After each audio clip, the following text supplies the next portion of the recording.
राजा नाम का एक लड़का बहुत दिन से सरकारी नौकरी की तैयारी कर रहा था। अंत में उसे स्कूल टीचर की नौकरी लग गई। जिस स्कूल में उसे पढ़ाने जाना था वो शहर से काफी दूर एक गांव में था, इसलिए उसे गांव के आसपास ही किराए पर एक घर लेना पड़ा। लेकिन वो घर भी स्कूल से काफी दूर था। राजा रोज पैदल स्कूल आने जाने लगा। कुछ महीने बाद जब उसके पास अच्छे खासे पैसे जमा हो गए तो उसने उस पैसे से एक बाइक खरीद ली ताकि और उसे पैदल स्कूल न जाना पड़े। राजा जब भी स्कूल जाता और रास्ते में कोई उसे पैदल दिख जाता तो वो उसे अपने बाइक पर लिफ्ट दे देता। स्कूल से वापस आते समय भी राजा वहीं करता।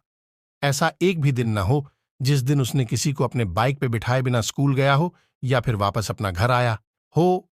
उससे जितना हो सकता वो सबकी मदद करने की कोशिश करता। एक दिन जब राजा स्कूल से घर जा रहा था तो उसे एक आदमी रास्ते पर अकेले पैदल चलता दिखा।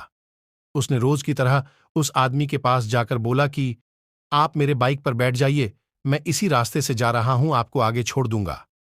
वो आदमी खुशी खुशी बैठ गया।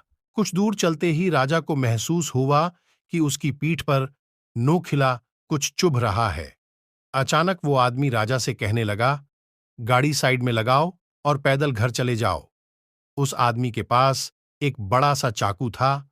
राजा डर गया और गाड़ी रास्ते के साइड में लगा दिया।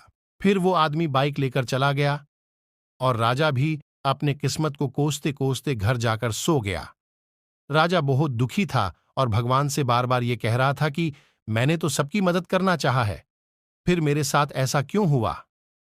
अगले दिन जब वो सोकर उठा तो उसने देखा कि उसकी बाइक घर के बाहर खड़ी है और उस पे एक चिट्ठी भी रखी है। जब उसने चिट्ठी को खोल के पढ़ना शुरू किया तो उसमें लिखा था, मास्टर जी, मुझे माफ कर देना। मुझे पता नहीं था आपकी बाइक आसपास की गांव में इतनी पॉपुलर है।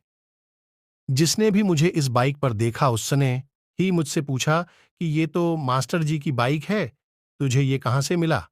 सबको पता चल गया कि मैंने आपकी बाइक चोरी की है, इसलिए मैं आपको आपका बाइक लौटा रहा हूं।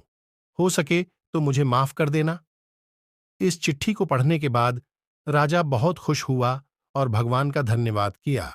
उसे ये विश्वास हो गया कि भगवान हमेशा अच्छे के साथ अच्छा ही करता है।